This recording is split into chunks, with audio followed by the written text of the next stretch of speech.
স্পষ্টভাবে বলেছেন লাকুম দীনুকুম ওয়ালিয়া দীন।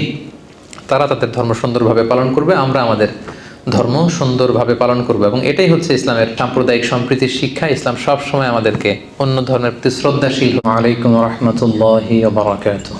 ওয়া আলাইকুম আসসালাম ওয়া রাহমাতুল্লাহি ওয়া বারাকাতুহু। নাহমাদুহু ওয়া নুসাল্লি আলা রাসূলিহিল কারীম। আম্মা বা'দু ফাআউযু বিল্লাহি মিনাশ শাইতানির রাজীম। বিসমিল্লাহির রাহমানির রাহিম।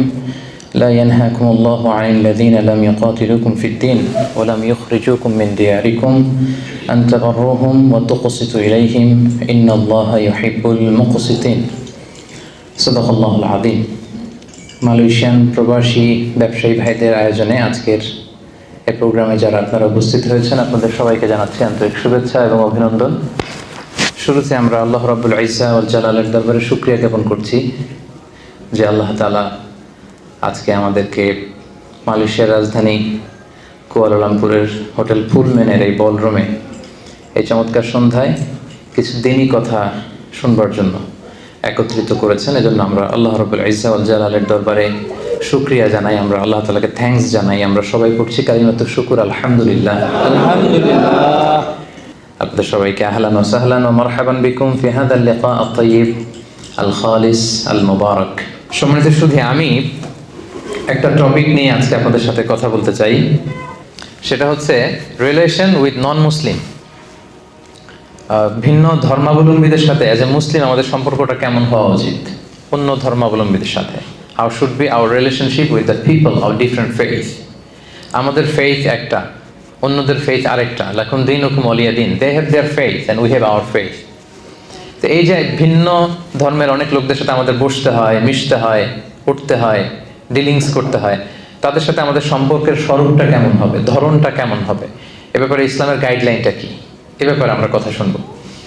আর মালয়েশিয়াতে বোধ করি এই টপিকটা খুবই রেলেভেন্ট, কারণ এটা একটা মাল্টি রিলিজিয়াস সোসাইটি। এখানে যেমনি আমাদের মালয় ভাইরা, এরা হচ্ছে মুসলিম, এরপর আছে আমাদের তামিল ভাইরা আছে, ওনারা হিন্দু ধর্মাবলম্বী, আমাদের চাইনিজ ভাই বোনেরা আছেন, ওনারা মোস্ট প্রবাবলি বুদ্ধিস্ট, তাই না? বড় ধর্ম ধরলে এই তিনটাই। তো দেখা যায় যে এদের সাথে আমাদের অনেক ব্যবসা বাণিজ্য, নানা ধরনের কিন্তু ডিলিংস হয়ে থাকে। এবং অনেকে আমাকে বলে যে হুজুর আমার একটা কাওয়ান আছে, চাইনিজ কাওয়ান। তো মানে কাওয়ান অর্থবোধের বন্ধু, তাই না? তো আপনাদের এরকম আছে না বিধর্মী কাওয়ান? আচ্ছা, অন্য ধর্মাবলম্বী এরকম কাওয়ান কিন্তু থাকে অনেকের। এরপর এরকম অনেক কেস আমার কাছে এসেছে যে মুসলিম ছেলে আমাদের ইউনিভার্সিটির, সে হিন্দু মেয়েকে বিয়ে করে ফেলছে। তারপর বৌদ্ধ ধর্ম অবলম্বন করতেছে, এরকম চাইনিজ মেয়েকে বিয়ে করে ফেলছে। তারা যদি রিভার্টেড হয়ে মুসলিম হয়ে তারপর আপনার সাথে মুসলিম পুরুষের সাথে বিবাহ বন্ধনে আবদ্ধ হয়, এতে কোনো সমস্যা নেই। কিন্তু যদি সে তার ধর্মে থাকে তখন এটা একটা ক্রাইসিস না? এটা তো একটা বড় সংকট। সে হিন্দু, ছেলে মুসলিম, এখন হবেটা কি? বিয়ে হয়ে গেছে অলরেডি, ভালোবাসা হয়ে গেছে, এদের মধ্যে ফিলিংস ইয়ে হয়ে গেছে, এক্সচেঞ্জ হয়ে গেছে। এই জটিল জটিল ব্যাপারগুলো কিন্তু আমাদের কাছে প্রায় প্রশ্ন আসে। তো আশা করি আপনারা যদি একটু কষ্ট করে শেষ পর্যন্ত মনোযোগ দিয়ে শোনেন, এই রিলেটেড বিষয়গুলো আজকে আপনাদের কাছে আশা করছি ক্লিয়ার হবে। আমরা এই টপিকটাতে মৌলিকভাবে 7টা পয়েন্টকে কভার করবার চেষ্টা করব। প্রথমে আমরা জানবার চেষ্টা করব, আমাদের মুসলিমদের মধ্যে একটা কনফিউশন কাজ করে যে আমার অমুসলিম বন্ধু থাকতে পারবে কিনা, ভিন্ন ধর্মাবলম্বী বন্ধু রাখা জায়েজ আছে কিনা। অনেকে কোরআনের কিছু আয়াতের অর্থ বা ব্যাখ্যা করতে যে একটু ভুল করে ফেলে আর কি। তো একটু ভুল করার কারণে তারা অনেক সময় বলে থাকে যে মুসলিমদের কোনো নন মুসলিম ফ্রেন্ড থাকতে পারবে না, আমার ফ্রেন্ড শুধু মুসলিমই হইতে হবে, এটা অনেকে মনে করে আর কি। এই ব্যাপারটা আসলে ঠিক কিনা এটা একটু আমরা কভার করব। এরপর আমাদের অনেক অমুসলিম প্রতিবেশী থাকতে পারে। আমি অনেক ভাইদের বাসায় গিয়েছি, সেখানে দেখেছি যে তার ডানে থাকে তামিল ফ্যামিলি, এদিকে থাকে আবার চাইনিজ ফ্যামিলি। এটা হচ্ছে হিন্দু ফ্যামিলি, এটা বুদ্ধিস্ট, এ হচ্ছে মুসলিম ফ্যামিলি। তো এরা তো আপনার নেইবার। এখন তাদের সাথে আপনার আচরণটা কেমন হওয়া উচিত, ইসলাম আসলে কি বলে, কি গাইডলাইন দেয়। এরপর তারা অমুসলিমরা বা আপনার এরকম নেইবাররা অন্য ধর্মের, তারা যদি আপনাকে কোনো খাবার দেয়, হ্যাঁ, কোনো গিফট দেয়, এটা কনজিউম আপনি করতে পারবেন কিনা, এই প্রশ্নগুলো আমাদের সামনে আসে না অনেক? এগুলো কিন্তু আমাদের সামনে আসে, এটা আমরা কভার করব।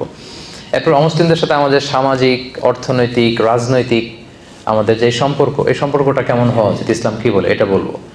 তারপর অমুসলিমদের মধ্যেও কিন্তু কিছু ভালো লোক আছে, সব অমুসলিম ভিন্ন ধর্মাবলম্বী কিন্তু এক কাতারের না, তাই না?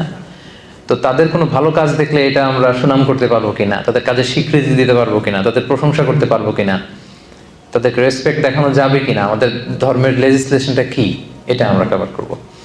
এরপর আন্তধর্মীয় সংলাপের ব্যাপারটা আমরা প্রায় শুনি, যে ইন্টারফেথ ডায়ালগ বলে, আমাদের আমিন ভাই এগুলো তো খুব এক্সপার্ট। সাম্প্রদায়িক সম্প্রীতি যেটা আমরা বলি, কমিউনাল হারমোনি, এবং রিলিজিয়াস কো এক্সিস্টেন্স। মালয়েশিয়া কিন্তু it's a nice role model of religious co existence.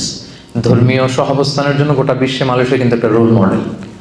3টা ধর্ম এরা মিলে কি শান্তিতে একসাথে বসবাস করতেছে, এগুলো আমি অ্যাড্রেস করবো আমার আলোচনায়। এবং সব শেষে মুসলিম ল্যান্ডে, মুসলিম ভূখণ্ডে নন মুসলিম বা অমুসলিম সংখ্যালঘুদের অধিকারের ব্যাপারে ইসলাম কি বলে। এই যে কিছুদিন আগে আপনারা কুমিল্লার নানুয়া দিঘির পাড়ে আপনারা শুনেছেন, এক হনুমানের পায়ের মধ্যে কোরআনের কপি রাখা থেকে শুরু করে কি তুল কালাম কাণ্ড হয়ে গেল। সেখানে মুসলিমরা যে আক্রমণ করতেছে হিন্দুদেরকে, হিন্দুরা আবার তেড়ে আসতেছে মুসলিমদের দিকে, এই যে একটা ভয়ঙ্কর অবস্থা।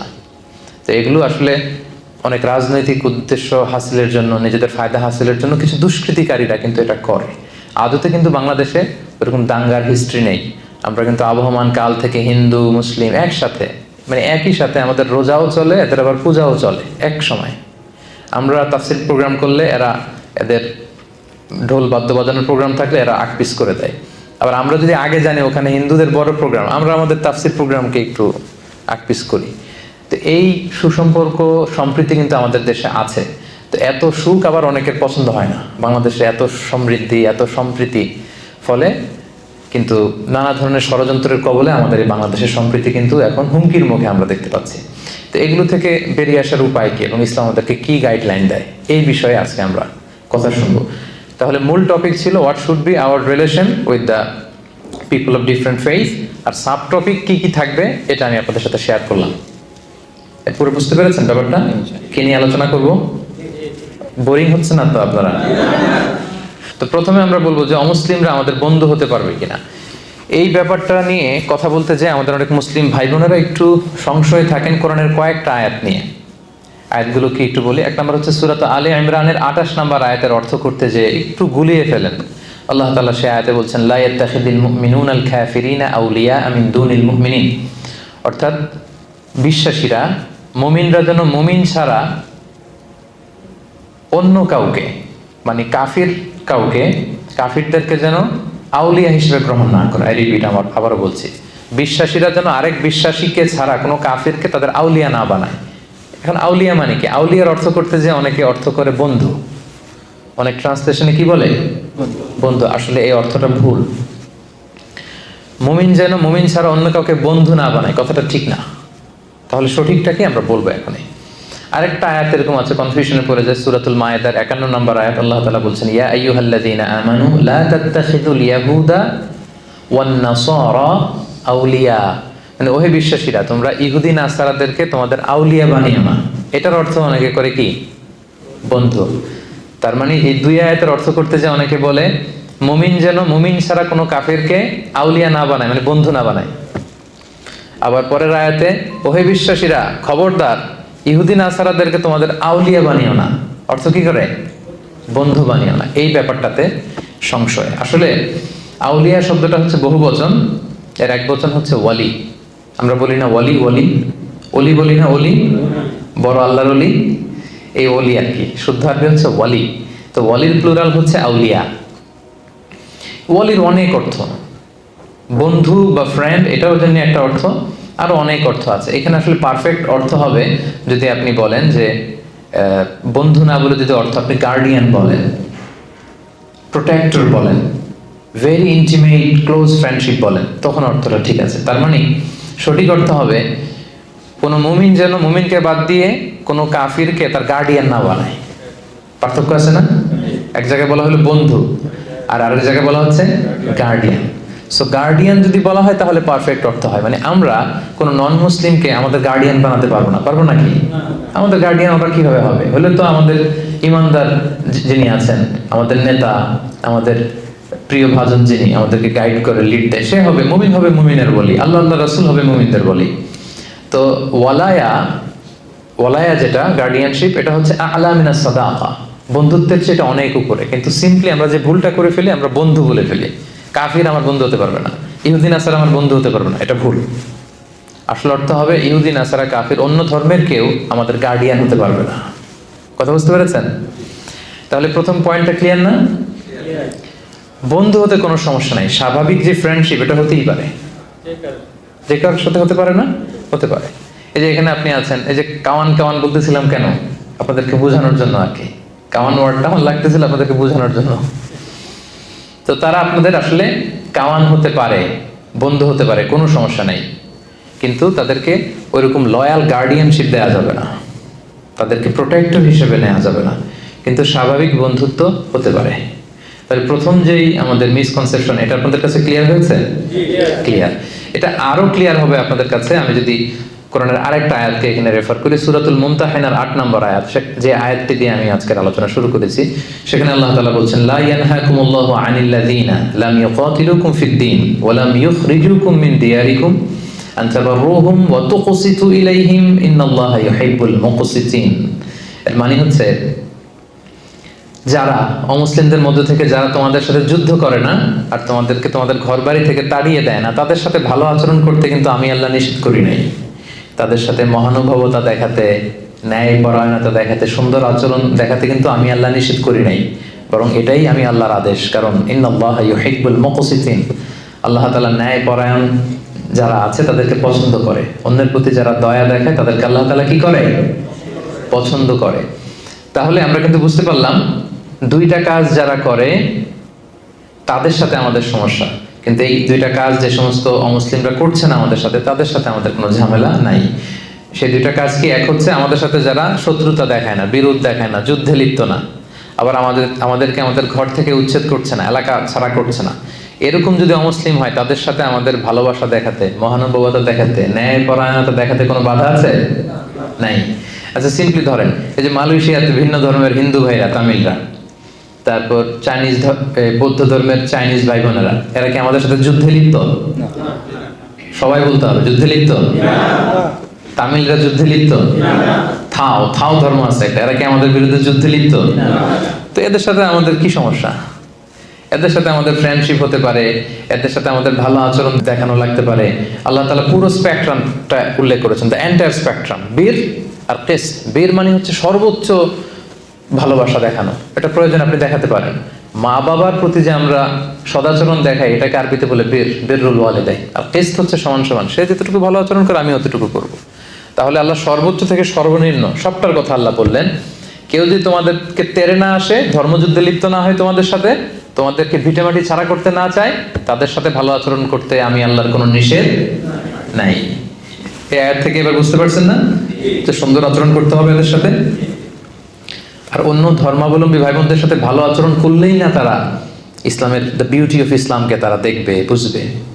আপনি সুন্দর সুন্দর ইসলামের কথাগুলো যদি পৌঁছে দেন, মানুষের সাথে শেয়ার করেন, আপনি অবাক হবেন কিভাবে পঙ্গপালের মতো মানুষ, অন্য ধর্মের লোকের আপনার কথা শুনতে আসবে, তারা আপনাকে দেখে ইমপ্রেস হবে। কারণ you are the ambassador of Islam. আমরা প্রত্যেকে ইসলামের অ্যাম্বাসেডর। আমার কাছে সবচেয়ে বেশি ভালো লাগে যে অনেক বিধর্মী ভাইরা আমার সাথে কথা বলতে আসে। এয়ারপোর্টে বিভিন্ন জায়গায় অনেক হিন্দু ছেলেরা দৌড়ে আসে, বলে হুজুর আপনার সাথে একটা সেলফি তুলবো। অন্যদেরকে না করলো, এদেরকে আমি না করি না। আমি বলি যে হ্যাঁ তোলো, যত মনে চায় তোলো। এই তো গত পরশু বোধহয় বুকিট বিনতাং এরিয়াতে আমার একটা কাজ ছিল, হঠাৎ এক ছেলে দৌড়ে আসছে, দেখে বলতেছে হুজুর একটু গ্লাসটা নামান। তো গ্লাস নামালাম, বলতেছে আমি কি বড়ুয়া যেন বললো, বড়ুয়া।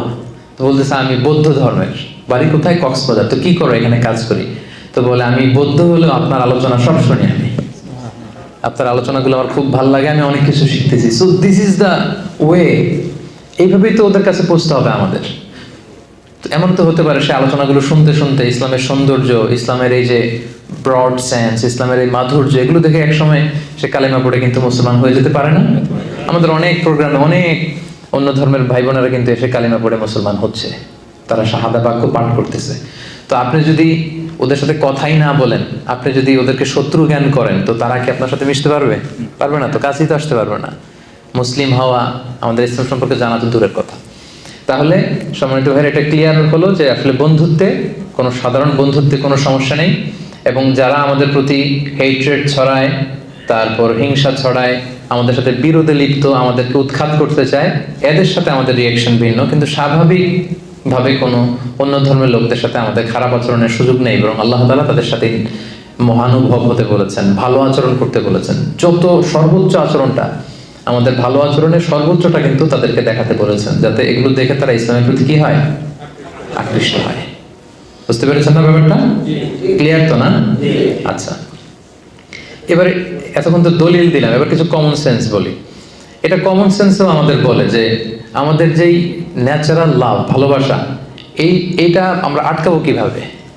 এটা তো আটকানোর সুযোগ নাই। সহজাত ভালোবাসা যেটা এমনি মন থেকেই আসে। দেখবেন অনেক, আমি কুমিল্লাতে থাকতে এক হিন্দু দোকান থেকে মুদির সদাই করতাম আর কি, মুদি আইটেমটা কিনতাম। অন্য মুসলিমদের ওখানে কেন যেতাম না, মানে একবার তার দোকানে যাওয়ার পরে এত ভালো আচরণ, এত তার সুন্দর ডিলিংস, আমাকে সে মুগ্ধ করেছে। তো বাধ্য হয়ে একে আর বাদ দিতে পারি নাই। বাজারে গেলেই আমি এর কাছ থেকে সদাইটা নিয়ে নিতাম। তো এই যে আমার মুগ্ধতা, তার সততা দেখে, তার নিষ্ঠা দেখে, এটার কি আমার হাত আছে? হৃদয়ের উপরে তো আমার হাত নাই। এজন্য ইসলাম সহজাত যে ভালোবাসাটা তৈরি হয় অন্যের প্রতি, এটাতে বাধা দেয় না। সিম্পলি একটা উদাহরণ দিয়ে বলি, আল্লাহ রাসূল সাল্লাল্লাহু আলাইহি ওয়াসাল্লামের চাচা আবু তালেব, উনি কি ইসলাম ধর্ম গ্রহণ করেছিলেন? জানেন আপনারা? উনি কিন্তু ইসলাম ধর্ম গ্রহণ করেনি, মুশরিক ছিলেন। কি ছিলেন? শিরকের উপরে ইন্তেকাল করেছেন। এমনকি মৃত্যুর বিছানায় আল্লাহ রাসূল সাল্লাল্লাহু আলাইহি ওয়াসাল্লাম যে বললেন, চাচা একবার শুধু বলেন আশহাদু আল্লা ইলাহা ইল্লাল্লাহ ওয়া আশহাদু আন্না মুহাম্মাদান আবদুল্লাহি ওয়া রাসূলুহু, বাকিটা আমি আল্লাহর সাথে বুঝবো, শুধু একবার এটা আপনি আমাকে বলেন। কারণ আজীবন রাসূল সাল্লাল্লাহু আলাইহি ওয়াসাল্লামকে শেল্টার দিয়েছিলেন উনি, আর্থিক shelter, financial shelter, political shelter, social shelter. মানে নিজের বাবা যেরকম সন্তানকে আগলে রাখে, রাসূল সাল্লাল্লাহু আলাইহি ওয়াসাল্লামের চাচা আবু তালেব আগলে রেখেছিলেন, কিন্তু ইসলাম ধর্ম গ্রহণ করেননি। তো রাসূল সাল্লাল্লাহু আলাইহি ওয়াসাল্লাম এই চাচাকে অনেক ভালোবাসতেন। তো রাসূল সাল্লাল্লাহু আলাইহি ওয়াসাল্লাম যে ভালোবাসতেন, এটা কি অপরাধ ছিল? কারণ এটা সহজাত ভালোবাসা, এটা এমনিতেই চলে আসে। উনি মুশরিক ছিলেন, কিন্তু রাসূল সাল্লাল্লাহু আলাইহি ওয়াসাল্লাম অত্যন্ত ভালোবাসতেন। রাসূল সাল্লাল্লাহু আলাইহি ওয়াসাল্লামের প্রথম বিয়েটা আম্মা জান খাদিজাতুল কুবরা রাদিয়াল্লাহু তাআলা আনহার সাথে উনি নিজে পড়িয়েছেন, উনি নিজে খুতবা দিয়েছেন। বিয়ের মোহরানাটা নিজ পকেট থেকে আদায় করে দিয়েছেন। সুবহানাল্লাহি ওয়া বিহামদিহি। তো তাহলে আমরা কমন সেন্সে বুঝি যে সহজাত ভালোবাসা, ভালো লাগা, এটাতে কোনো দোষ নাই। যেমন আপনার ক্লাসমেট থাকতে পারে, হিন্দু ক্লাসমেট, যারা চাকরি করেন, কলিগ থাকতে পারে, বৌদ্ধ কলিগ থাকতে পারে না? তো সে বৌদ্ধ, সে হিন্দু বিদায় কি আপনি আর চোখে তাকাবেন তার দিকে? সেও তো মানুষ, সেও কি মানুষ। সবার বাবা মা আদতে কিন্তু একজন, আদম আর হাওয়া। ঘুরে ফিরে কিন্তু আমরা ওই বড় বিগ ফ্যামিলির part of the big family. কি বলেন? সো এই জন্য ইসলাম সহজাত ভালোবাসাকে নিষেধ করে না, যেটা এমনি একটা মুগ্ধতা কাজ করে, কারো সততা, কারো নিষ্ঠা দেখে তার প্রতি একটা ভালো লাগা, বন্ধুত্ব হতে পারে। বন্ধুত্বে কোনো সমস্যা নেই। সমস্যা হচ্ছে গার্ডিয়ান বানানো যাবে না, আমার সবকিছু আমি এর হাতে ছেড়ে দিলাম, উনি আমরা যেটা বলে ওইটাই আমি করি না, এটা করতে নিষেধ করেছেন। আউলিয়া বলতে ওইটাকে নিষেধ করেছেন। আরেকটা প্রমাণ হচ্ছে, অমুসলিমদের প্রতি সহজাত ভালোবাসা যদি বৈধ না হতো, তাহলে আহলে কিতাবদেরকে বিয়ে করার বৈধতা ইসলামে থাকতো না। ইসলামে একটা বিধান আছে যেটা আমরা অনেকে জানি না। আহলে কিতাব যে মেয়েরা আছে, অর্থাৎ ইহুদি নাসারাদের মধ্য থেকে যারা আহলে কিতাব, প্রকৃত আহলে কিতাব, ওই মেয়েদেরকে কিন্তু মুসলিম পুরুষরা বিয়ে করতে পারে উইথ সার্টেন কন্ডিশন। তো যাকে আমি বিয়ে করব, সে আমার ধর্মের না, সে আহলে কিতাব, অন্য কিতাব মানে ওল্ড টেস্টামেন্ট মানে নিউ টেস্টামেন্ট মানে অন্য ধর্মের। তো তাকে বিয়ে করলে তো তাকে আমার ভালোবাসতে হবে। কি বলেন? যাকে আমি বিয়ে করব, এক ঘরের নিচে থাকবো, একসাথে থাকবো, তার সাথে আমার ভালোবাসার ব্যাপারটা আসবে না? তো তাহলে দেখেন যে স্বাভাবিক ভালোবাসা যদি অবৈধ হতো, তাহলে আহলে কিতাবদের যে নারীদের সাথে মুসলিম পুরুষদের বিয়ের বৈধতা উইথ সার্টেন কন্ডিশন, এটা কিন্তু হতো না। এক্ষেত্রে অনেক কন্ডিশন আছে। আল্লাহ তাআলা বলছেন, ওয়াল মুহসানাতু মিনাল মুমিনাত ওয়াল মুহসানাতু মিনাল্লাযিনা উতুল কিতাব। ওখানে প্রাইমারি 3টা কন্ডিশন আয়াত থেকেই বোঝা যায়। এক হচ্ছে যে আল মুহসানাত মিনাল্লাযিনা উতুল কিতাব, তারা সচ্চরিত্রা নারী হতে হবে, মানে তারা ভার্জিন হতে হবে, তাদের চরিত্র তারা নষ্ট করে ফেলেছে, এরকম ইহুদি খ্রিস্টান নারীকে মুসলিম পুরুষ বিয়ে করতে পারবে না। এরপর মিনাল্লাযিনা উতুল কিতাব, প্রকৃত আহলে কিতাব হতে হবে, মানে কিতাবের প্রতি বিশ্বাস থাকতে হবে। আয়াত থেকে যেটা বোঝা যায়, তাদের যে প্রকৃত অরিজিনাল বুক, যেখানে মুসা আলাইহিস সালামের কথা সংরক্ষিত আছে, ঈসা আলাইহিস সালামের কথা, এটা তাদেরকে মানতে হবে। তারপরে হচ্ছে মুসলিম দেশে হতে হবে এই বিয়েটা, অমুসলিম দেশে হলে চলবে না ইবনে আব্বাস রাদিয়াল্লাহু তাআলা আনহুর মতে। এরপর আরো অনেক স্কলাররা মত দিয়েছেন যে তাদের সাথে শিরকের অ্যাটাচমেন্ট থাকতে পারবে না। সো এইভাবে অনেক অনেক কন্ডিশন। এই প্রসঙ্গটা আনার উদ্দেশ্য এটাই যে সহজাত ভালোবাসা যদি বৈধ না হতো, মুমিন নারী ছাড়া আহলে কিতাবদের নারীদেরকে বিয়ে করা আমাদের জন্য বৈধ হতো না। তো তাহলে আমরা বুঝতে পারলাম আলোচনার এই পর্যায়ে এসে এতটুকু ক্লিয়ার, স্বাভাবিক ফ্রেন্ডশিপে কোনো সমস্যা নাই, সমস্যা হচ্ছে গার্ডিয়ানশিপ বানানো যাবে না। ক্লিয়ার হয়েছে সবাই? এবার আমরা যে প্রসঙ্গটা বলবো সেটা হচ্ছে আমাদের অনেকের অমুসলিম প্রতিবেশী থাকে। অমুসলিম প্রতিবেশী যদি হয় তাদের সাথে ডিলিংস কেমন হবে? অমুসলিম আত্মীয় থাকে তাদের সাথে কেমন হবে? অমুসলিম আত্মীয় কিন্তু হয়, কিভাবে হয়? বাংলাদেশে অনেক এরকম ছেলে আমাদের হাতে শাহাদা পাঠ করে মুসলমান হয়েছে, ছিল হিন্দু, ছিল কি এখন শাহাদা পাঠ করে মুসলমান, নামাজ পড়া শুরু করছে। এর বাবা আর মুসলমান হয় নাই, মাও মুসলমান হয় নাই। তাহলে বাবা মা রয়ে গেছে কি হিন্দু, আর ছেলে হয়ে গেছে কি মুসলিম। এই যে এই ছেলের আত্মীয় বাবা মা হিন্দু, ভাই হিন্দু, সবাই হিন্দু, সে হয়েছে শুধু মুসলমান। এখন তার সাথে তার ফ্যামিলির সম্পর্কটা কেমন হবে? দেখি ইসলাম কি বলে। প্রথম আমি যদি প্রতিবেশীর কথা বলি, দেখেন রাসূল সাল্লাল্লাহু আলাইহি ওয়াসাল্লাম একটা ছোট্ট হাদিস শোনাবো, শুনলেই আপনি বুঝতে পারবেন। সহিহ মুসলিমের হাদিস, হাদিস নাম্বার 47। আল্লাহ রাসূল সাল্লাল্লাহু আলাইহি ওয়াসাল্লাম বলেন, মান কানা ইউমিনু বিল্লাহি ওয়াল ইয়াউমিল আখির ফালইউকরিম জারাহু। যে আল্লাহ বিশ্বাস করে, আখিরাতে বিশ্বাস করে, সে যেন প্রতিবেশীকে সম্মান করে। কাকে সম্মান করে? প্রতিবেশীকে। নাকি বলছে মুসলিম প্রতিবেশীকে? ধার্মিক প্রতিবেশী, দাড়িওয়ালা প্রতিবেশী, নামাজি প্রতিবেশী, আল্লাহওয়ালা প্রতিবেশী না। In general your neighbour, if you believe in God and the hereafter, you are suppose to respect your neighbour. আল্লাহ বিশ্বাস করেন, আখিরাতে বিশ্বাস করেন, তো আপনি আপনার প্রতিবেশীকে সম্মান করতে হবে। এখানে ধার্মিক মুসলিম প্রতিবেশী না, যে কেউ হতে পারে, প্রতিবেশী হলেই চলবে, তাকে কিন্তু আপনার রেসপেক্ট করতে হবে।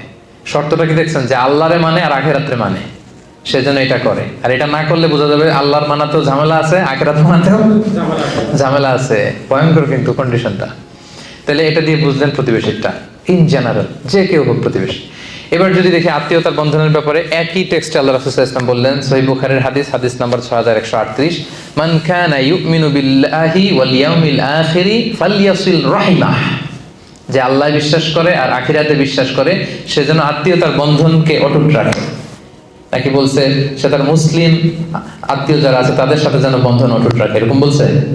হ্যাঁ, মুসলিম, নামাজি, ধার্মিক, এগুলো আছে আত্মীয়। মা হিন্দু, বাবা হিন্দু, আমি হয়েছি মুসলিম, আমাদের আত্মীয়তার সম্পর্ক কাটা হয়ে গেছে নাকি? কথা বলেন না, কাটা হয়ে যায়নি। এটা কিভাবে সম্ভব? আমার বাবা, আমার মা, এই সম্পর্ক তো আজীবনের সম্পর্ক। হিন্দু হোক, বৌদ্ধ হোক, অন্য ধর্মের হোক, তারা কিন্তু আমার আত্মীয়। তাহলে দেখেন, এই যে প্রতিবেশী এবং আত্মীয়ের সাথে সুসম্পর্কের ব্যাপারে ধার্মিকতা, ইসলাম, এটা সেটা বলে পার্থক্য করা হয়নি। যেই প্রতিবেশী হোক, সেই প্রতিবেশীর হক কিন্তু আপনাকে আদায় করতে হবে। প্রতিবেশীর হক কি, এটার বিস্তর আলোচনা, এটা নিয়ে এক লম্বা আলোচনা হতে পারে। রাসূল সাল্লাল্লাহু আলাইহি ওয়াসাল্লাম বলেছেন, তার যেন কষ্ট না হয়, তাকে দেখতে যাবা, তাকে ভিজিট করতে যাবা। এমনভাবে তোমার ঘর উঁচু করো না যে বাতাস আটকে যায়, সে আর বাতাস পায় না। এমনভাবে গাছ লাগিও না, সূর্যের আলো তার ওখানে যায় না, তুমি সব নিয়ে নিচ্ছ। মানে এত এত প্রতিবেশীর ব্যাপারে বলতেছিলেন, সাহাবারা ভাবতেছিলেন, আমরা ভাবতেছিলাম হয়তো কিছুদিন পরে এমন আয়াত আসবে বা বিধান আসবে যে প্রতিবেশীদেরকে উত্তরাধিকার বানিয়ে দেওয়া হবে।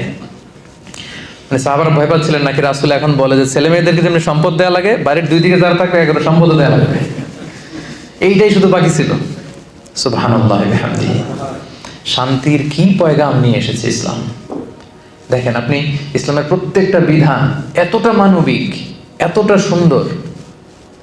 সে হচ্ছে হিন্দু ধর্মের, এ বৌদ্ধ ধর্মের, কিন্তু যেই ধর্মেরই হোক, ইসলাম বলে তার খোঁজখবর নাও।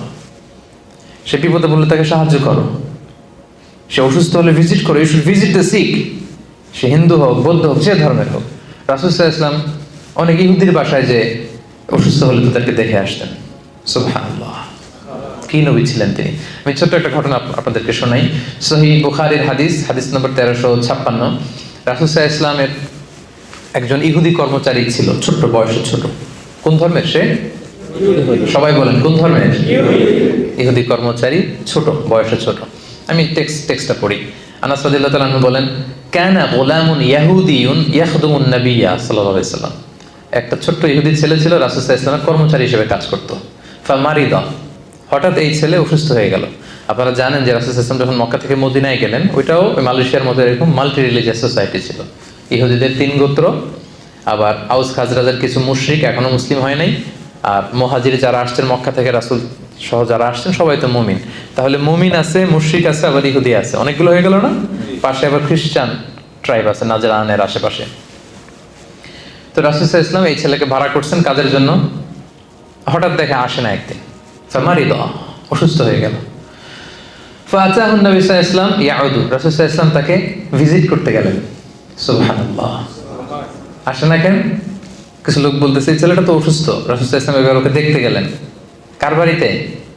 ইহুদির বাড়িতে। কথা বলেন, কার বাড়িতে? ইহুদির বাড়িতে। রাসূল সাল্লাল্লাহু আলাইহি ওয়াসাল্লামকে দেখে ওই ছেলের বাবা তো অবাক, উনি তো ইহুদি, কি রে, মুহাম্মদ সাল্লাল্লাহু আলাইহি ওয়াসাল্লাম দ্য লাস্ট মেসেঞ্জার, সে চলে আসছে, আমার বাসার ভিতরে ঢুকে যাচ্ছে। এসে উনি পারমিশনে রাসূল সাল্লাল্লাহু আলাইহি ওয়াসাল্লাম ঢুকেই গেলেন ঘরের ভিতরে।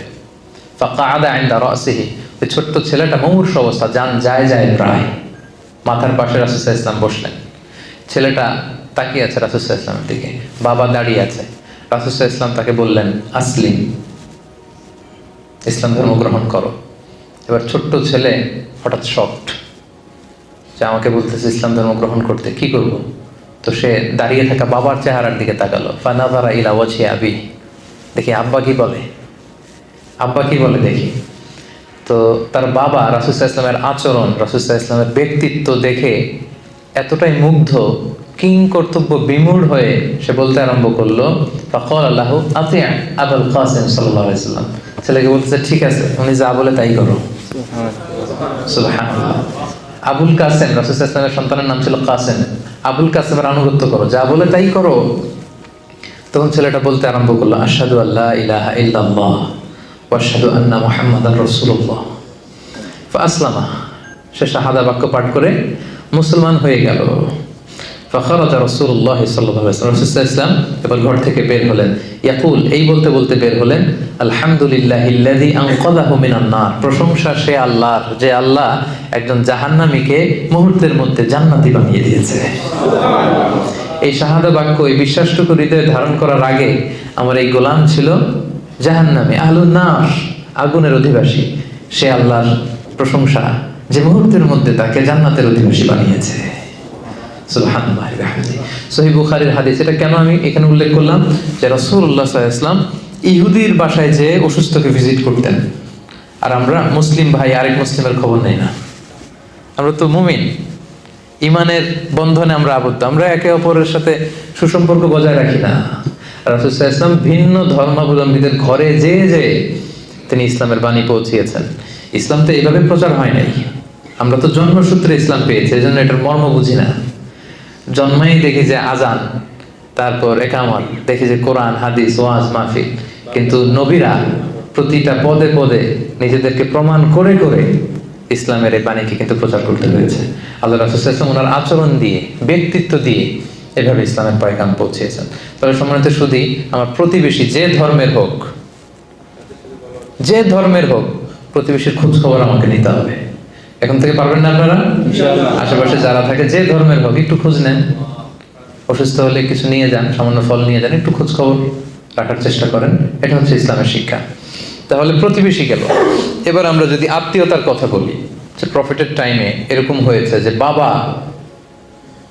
মুশরিক, ছেলে হচ্ছে মুসলিম, এরকম অনেক হয়েছে। আবার সহিহ বুখারীর আরেকটা হাদিস আপনাদের শোনাবো, হাদিস নাম্বার 3183। আল্লাহ রাসূল সাল্লাল্লাহু আলাইহি ওয়াসাল্লামের স্ত্রী আম্মা জান আয়েশা রাদিয়াল্লাহু তাআলা আনহা, ওনার বড় বোন আসমা বিনতে আবি বকর, বড় বোনের নাম কি? আসমা বিনতে আবি বকর। ওনারা আবার সহোদরা বোন ছিলেন না, মানে আপন বোন না। আবু বকর রাদিয়াল্লাহু তাআলা একাধিক বিয়ে করেছিলেন। আয়েশা রাদিয়াল্লাহু তাআলার মা একজন, আসমা ওনার মা আরেকজন। আর আসমা অনেক বড় ছিল, 12 বছর বড় ছিল আয়েশা রাদিয়াল্লাহু তাআলা থেকে। তো হিজরত করে যখন উনি চলে এসেছেন, জুবাইর ইবনুল আওয়াম রাদিয়াল্লাহু তাআলা হচ্ছে ওনার হাজবেন্ড। তো মদিনাতে যখন চলে এসেছেন, এরপর হুদাইবিয়ার সন্ধি যখন হলো ষষ্ঠ হিজরিতে, হুদাইবিয়ার পরে মক্কা থেকে মদিনায় আসা যাওয়ার শিথিল করা হলো নিয়ম। এই যে কিছুদিন আগে আমাদের ইন্টারস্টেট ব্যান করা ছিল না, এরপরে কি করা হলো, শিথিল করা হলো যে ইন্টারস্টেট করা যাবে। তো এই সন্ধি হওয়ার আগে যুদ্ধ পরিস্থিতি ছিল, পিস এগ্রিমেন্ট যখন হলো হুদাইবিয়ার, তখন মক্কার লোক মদিনায় আসতে পারে, মদিনার লোক মক্কা যেতে পারে। তো এখন আসমার মা আবু বকর রাদিয়াল্লাহু তাআলা আনহুর স্ত্রী, ওনার নাম হচ্ছে কুতাইলা বিনতে আব্দুল উজ্জা, তিনি ছিলেন মুশরিকা। তিনি কি? আর মেয়ে আসমা হচ্ছে মুসলিমা। তাহলে মা মুশরিক, মেয়ে মুসলিমা। তো এখন মেয়েকে মিস করতেছেন, মেয়েকে দেখার জন্য উনি মক্কা থেকে মদিনায় আসলেন, কিন্তু আসমা রাদিয়াল্লাহু তাআলা আনহা উনি মায়ের কাছে যায় না। ওনার ধারণা আমি হচ্ছি মুসলিমা আর উনি হচ্ছেন মুশরিকা। হ্যাঁ, মুশরিকরা হচ্ছে নাজিস, অপবিত্র, আমি আমার মায়ের কাছে যাব না। আর সে যেহেতু আমার ভিন্ন ধর্ম অবলম্বন করে, ভিন্ন ফেথ, তো তার সাথে আমার কোনো সম্পর্ক নেই। ওনার কাছে ব্যাপারটা ক্লিয়ার ছিল না। তো উনি মা এসে বসে আছে, অনেক গিফট নিয়ে আসছে, সেই মদিনা থেকে মক্কা আপনারা জানেন কত মাইল দূর। আর এখন তো আমরা গাড়িতে চলে যাই, তখন সে ওটে করে ঘোড়ায় করে লম্বা কষ্টের সফর শেষে আসতে হতো। উনি এসেছেন, কিন্তু মেয়ে তো দরজা খোলে না, মেয়ে যায় না। অনেক দিন ধরে উনি মদিনায় অপেক্ষা করলেন, মেয়ের সাথে দেখা পায় না। পরে উনি কনফিউশন দূর করার জন্য আল্লাহ রাসূল সাল্লাল্লাহু আলাইহি ওয়াসাল্লামের কাছে গেলেন, যে বললেন, ইয়া রাসূলুল্লাহ, ইন্না উম্মি কদিমাত আলাইয়া, আমার মা তো মক্কা থেকে মদিনায় এসেছে আমার সাথে মিট করার জন্য। মুশরিকা, না মুশরিকা ইয়া রাসূলুল্লাহ, আপনি তো জানেন যে আমার মা তো এখন ইসলাম ধর্ম গ্রহণ করেনি। আফা আসিলুহা ইয়া রাসূলুল্লাহ, আমি কি আমার মায়ের সাথে আত্মীয়তার বন্ধনকে বজায় রাখবো, নাকি এখন যে তাকে বর্জন করেছি, কথা বলা বন্ধ করেছি, এটাই ঠিক রাখবো? আল্লাহ রাসূল সাল্লাল্লাহু আলাইহি ওয়াসাল্লাম বললেন, হ্যাঁ অবশ্যই, নাম সিলিহা, বজায় রাখবে মানে অবশ্যই অবশ্যই অবশ্যই তুমি তোমার মায়ের সাথে আত্মীয়তার বন্ধনকে অটুট রাখবে। যাও, আচ্ছা তুমি যাও, তোমার মায়ের সাথে দেখা করো, আত্মীয়তার বন্ধনকে তুমি মিলিয়ে রাখো, এটাকে কখনো কাট আপ করা যাবে না। সুবহানাল্লাহ। দেখেন, মা হচ্ছে মুশরিকা, মেয়ে হচ্ছে মুসলিমা, কিন্তু সম্পর্ক কি ছিন্ন করা যাবে? কথা বলেন। তাহলে বাংলাদেশে এরকম অ্যাভেলেবেল ঘটনা ঘটে, ছেলে মুসলমান হয়েছে, বাপ মা হিন্দু, সম্পর্ক কিন্তু কখনো নষ্ট করা যাবে না, যেহেতু আত্মীয়তার বন্ধন। মা বাবার সেবা করতে হবে, যদিও মা বাবা হিন্দু, মা বাবাকে প্রতি মাসে ন্যায়সঙ্গতভাবে যে খরচ দেওয়া দরকার সেটা দিতে হবে, তাদের খোঁজ খবর রাখতে হবে। ভাই বোনের যে হক, এই হকগুলো কিন্তু ঠিকই আদায় করতে হবে। তাহলে ভিন্ন ধর্মাবলম্বী যদি আমার প্রতিবেশী হয়, প্রতিবেশীর যে হক অন্য ধর্মের হলেও একই হক। আত্মীয় যদি ভিন্ন ধর্মেরও হয়, তাহলে আত্মীয়তার সম্পর্কের ব্যাপারটা মুসলিম হলে যেরকম, অমুসলিম হলেও একই রকম।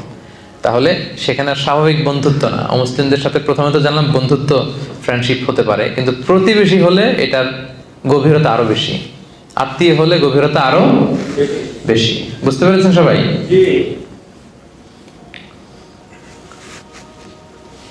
আচ্ছা, এবার যে পয়েন্টটা নিয়ে কথা বলবো আমরা, সেটা হচ্ছে অনেক সময় এরকম হয় যে নন মুসলিম কেউ অনেক সময় আমাদেরকে অনেক খাবার দেয়, গিফট দেয়, হতে পারে না এরকম?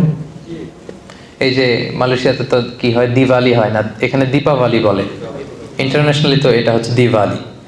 তো মালয়েশিয়াতে দীপাবলি ওদের যে ফেস্টিভ্যাল হয়, দেখবেন যে পাশে আপনি মুসলিম বাড়ি, যে কিছু সুইট মিট দিয়ে আসবে, কিছু খাবার কিছু একটা দিয়ে আসলো, তো এটা নিতে পারবেন কিনা আপনি?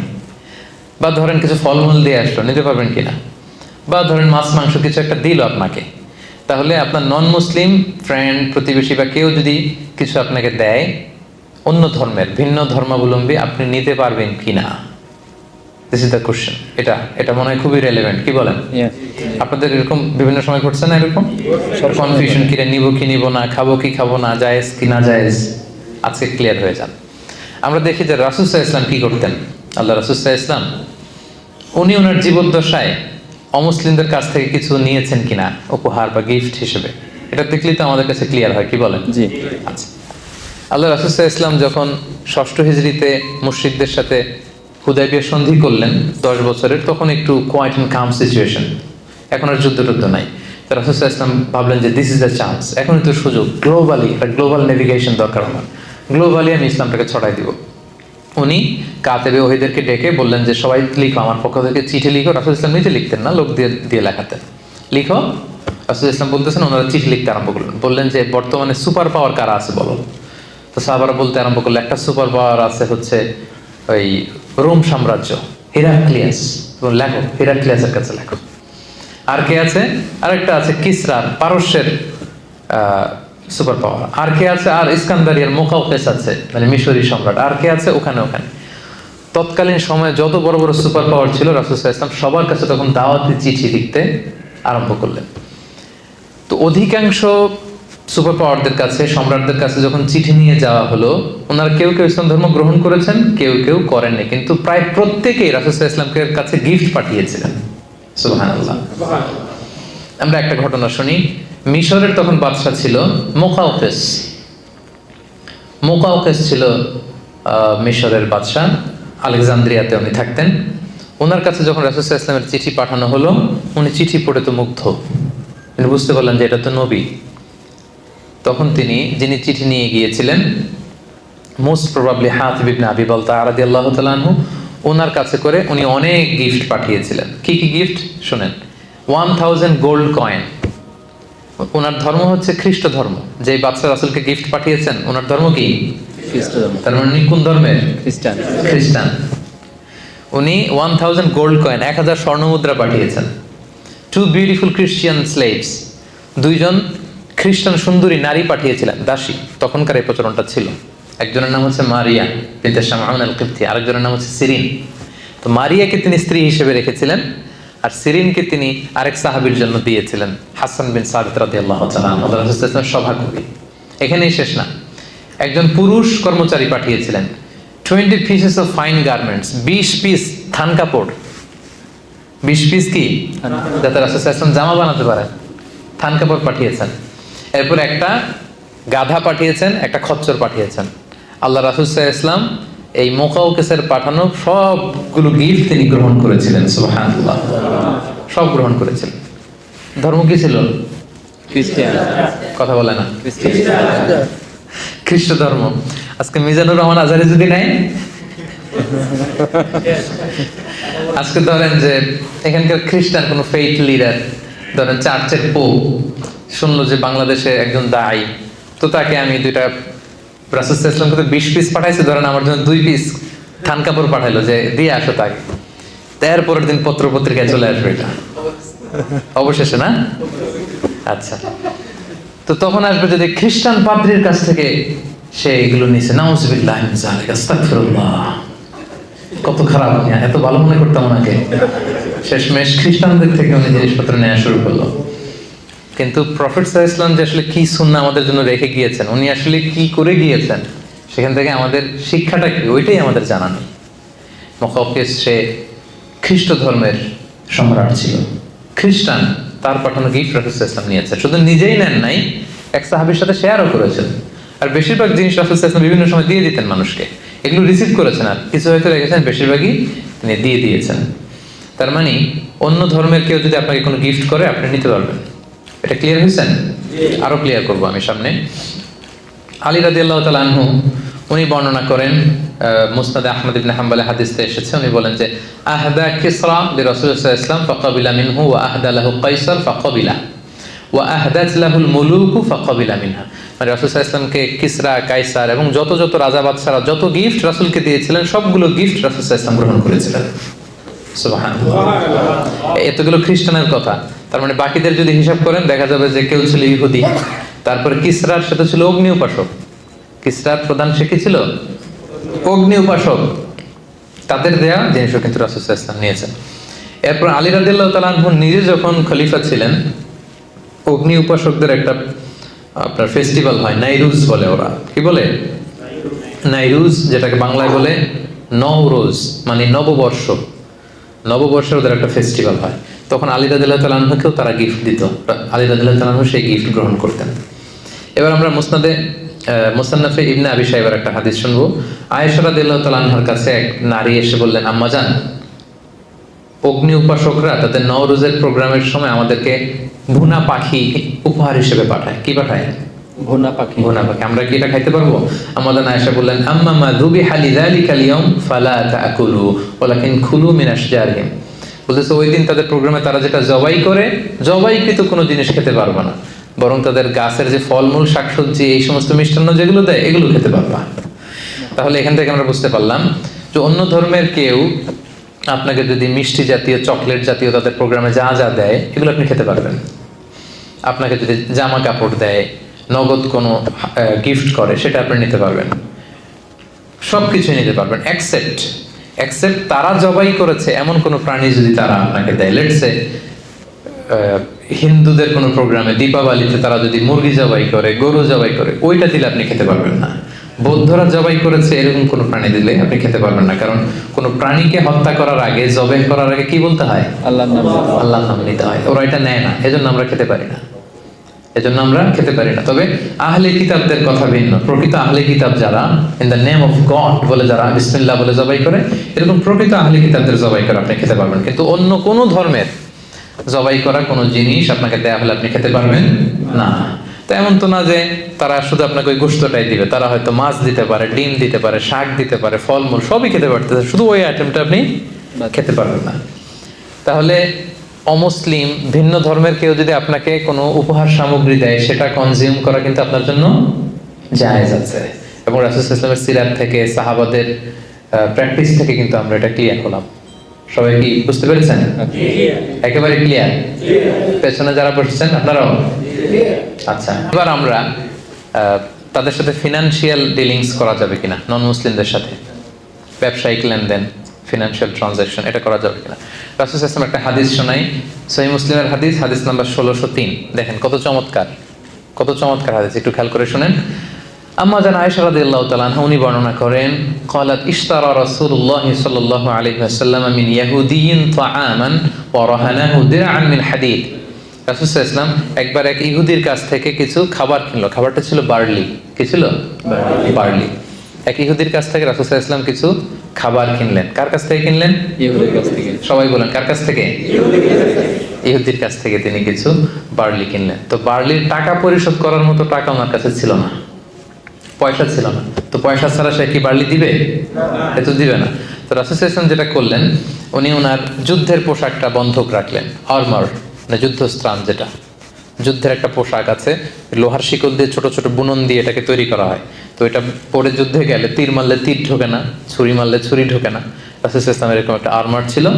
ওই যুদ্ধের পোশাকটা ওই ইহুদির কাছে তিনি মর্গেজ রাখলেন, বন্ধক। বললেন টাকা নাই, এটা রাখো, যেদিন টাকা দিতে পারবো ওই দিন ছুটাই নিন।